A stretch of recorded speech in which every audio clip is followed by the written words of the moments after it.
بسم اللہ الرحمن الرحیم۔ پہلے خط ملاحظہ فرما لیں، اس کے بعد جواب، تاکہ جواب مکمل طور پر سمجھ میں آئے۔ نیز خط چونکہ کافی بڑا ہے، اس لیے اس کے چنندہ حصے خلاصے کے طور سے آپ کے سامنے پیش کیے جا رہے ہیں۔ خط شروع ہوتا ہے۔ السلام علیکم ورحمۃ اللہ۔ حضرت امید ہے آپ بخیر و عافیت ہوں گے۔ اللہ رب العزت سے دعا ہے کہ وہ آپ کی عزت اور عمر میں مزید برکت عطا فرمائے۔ میرا مختصر تعارف یہ ہے کہ میرا نام جواد عبد المتین ہے۔ میرا تعلق Islamic academy of communication arts سے ہے اور میں پچھلے تقریباً 13 سال سے انفارمیشن اور ڈیجیٹل ٹیکنالوجی کے جدید فنون کی تدریس سے منسلک ہوں۔ اگرچہ نہ کبھی آپ سے ملاقات کا شرف ہوا اور نہ ہی کبھی آپ کی مجلس میں بیٹھنے کا موقع ملا، مگر پھر بھی اللہ اور اس کے رسول صلی اللہ تعالی علیہ وسلم کے بعد زمین پر رہنے والے جن لوگوں سے مجھے سب سے زیادہ محبت ہے، آپ کا نام ان میں سر فہرست ہے۔ خاص طور پر حضرت مولانا سلیم اللہ خان صاحب رحمۃ اللہ علیہ کے دنیا سے رخصت ہو جانے کے بعد اب آپ کا مقام امت کے لیے روحانی باپ کا ہے۔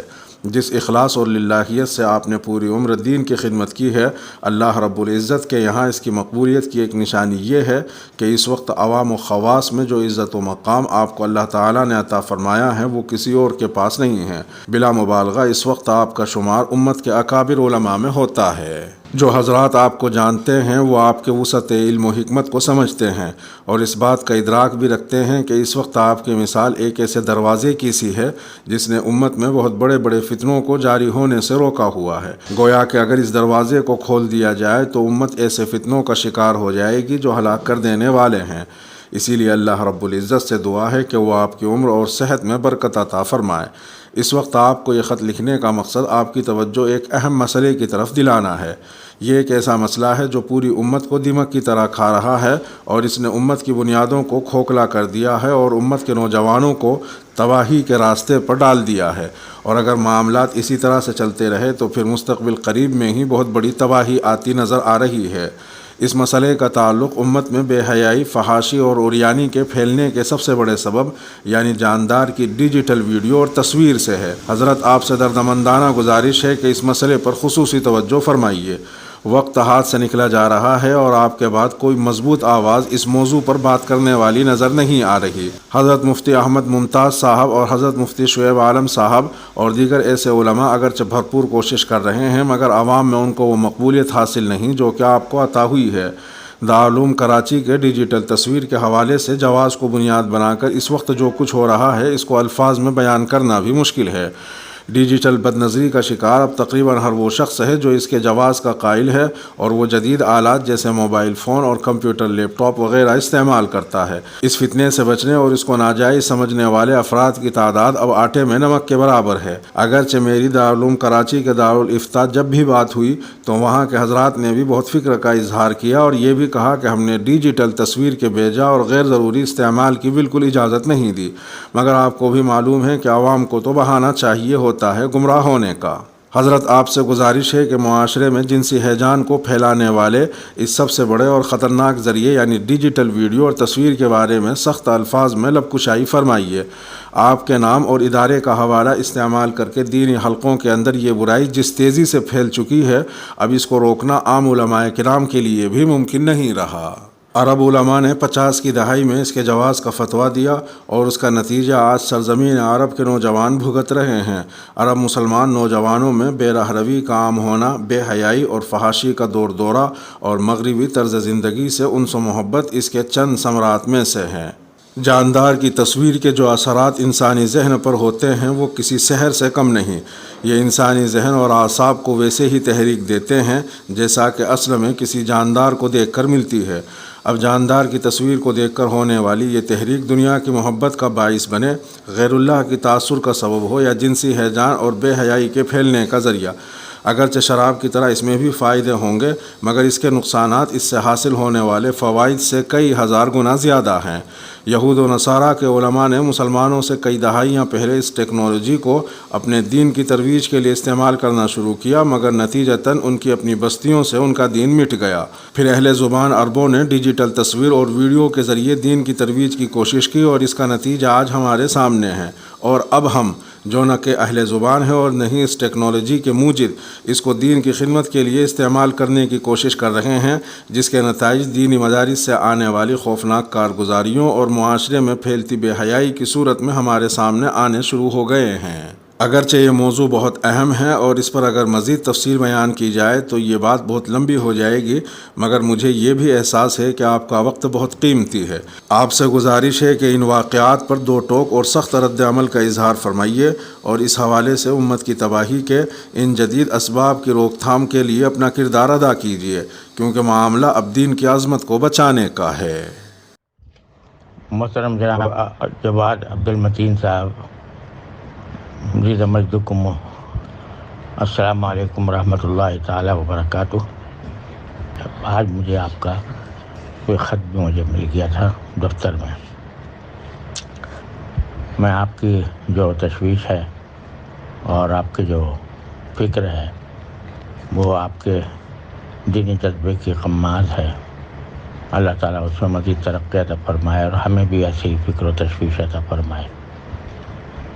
صورتحال یہ ہے کہ میں پتہ نہیں کتنی مرتبہ مختلف فورمز پر یہ بات کہہ چکا ہوں کہ جس کثرت کے ساتھ اہل علم علماء کرام اس کیمرے کو اور تصویر کو استعمال کر رہے ہیں ڈیجیٹل کیمرے کے ذریعے، یہ بالکل نامناسب بات ہے۔ اور یہ مسئلہ الگ ہے کہ یہ فی نفسی ہی تصویر کے حکم میں آتا ہے یا نہیں آتا، لیکن اس کے اس طرح کثرت سے استعمال اور بالخصوص کے غلط استعمال سے میں خود فکر مند ہوں، اور اب کے وفاق المدارس کی مجلس عاملہ میں ہی میں نے یہ مسئلہ اٹھایا تھا اور لوگوں سے کہا تھا کہ وہ مساجد اور مدارس کو ان تصاویر سے محفوظ کریں۔ چنانچہ یہ اپیل وفاق کی طرف سے تمام مدارس اور مساجد کو بھیجی گئی ہے اور میرے نام سے بھیجی گئی ہے، اور الحمدللہ اس کا فی الجملہ اثر بھی ہوا ہے، اور اب مساجد اور مدارس جو خاص طور پر وفاق سے کی ہدایات کی پابندی کرتے ہیں وہ اس سے باز آ گئے ہیں۔ خود مولانا حنیف صاحب بہت بکثرت تصویروں میں آیا کرتے تھے، اب انہوں نے بھی اس کو ختم یا کم کر دیا ہے، اور میں خود جہاں جس کسی مجلس میں ہوتا ہوں اور وہاں یہ تصویر کشی ہو رہی ہوتی ہے تو اس پر لوگوں کو تنبیہ بھی کرتا ہوں، اور پتہ نہیں کتنے فورم پر یہ بات میں ظاہر کر چکا ہوں۔ اور خود اپنے ہمارے دارالعلوم کے اندر ہم نے کیمرے والے موبائل کی نہ صرف مکمل ممانعت کی ہوئی ہے، بلکہ اگر پچھلے دنوں کچھ طلباء کے پاس کیمرے والے موبائل پائے گئے تو ان کا اخراج کر دیا گیا، اور ان سے اس سال باوجود کہ وہ دورہ حدیث کے طلباء تھے ان کو بھی ہم نے داخل کرنے سے اس بنا پر انکار کیا۔ اور وجہ میں اس کی یہ بتاتا ہوں کہ اول تو خود علماء کرام کے درمیان یہ مسئلہ مختلف ہی ہے، اور مختلف ہی ہونے کی صورت میں آدمی کو احتیاط پر عمل کرنا زیادہ بہتر ہے۔ دوسرا یہ کہ مساجد و مدارس کے تقدس کا بھی یہ تقاضا ہے کہ وہاں یہ تصویریں لینا اور کیمرے کا استعمال کرنا یہ وہاں پر بہت برا لگتا ہے۔ تو یہ باتیں میں بارہا کہہ چکا ہوں، اور تحریری طور پر بھی میں نے کئی جگہ اس کا اظہار کیا ہے، کئی فتاویٰ کے اندر بھی اس کا اظہار کیا ہے۔ تو لیکن جہاں تک تعلق ہے اس کے غلط استعمال کا جو لوگوں کے اندر عام ہو گیا ہے، تو وہ ایک افسوسناک حقیقت ہے، اور اس کے اوپر کوئی جو لوگ اس طرح استعمال کرتے ہیں وہ کسی فتوے کی بنیاد پر نہیں کرتے، وہ اپنی خواہشات نفس کی بنیاد پر کرتے ہیں۔ اس لیے اس کا حل تو صرف یہی ہے کہ اللہ تعالیٰ کا خوف دلوں میں پیدا کیا جائے، اور آخرت میں اللہ تعالیٰ کے سامنے جوابدہی کی فکر لوگوں کے اندر پیدا کرنے کی کوشش کی جائے۔ اپنی بساط کی حد تک ہم یہ کام کرتے رہتے ہیں، اب بھی کر رہے ہیں اور انشاءاللہ آئندہ بھی کریں گے۔ اللہ تبارک و تعالیٰ آپ کو اس تنبیہ پر جزائے خیر عطا فرمائے۔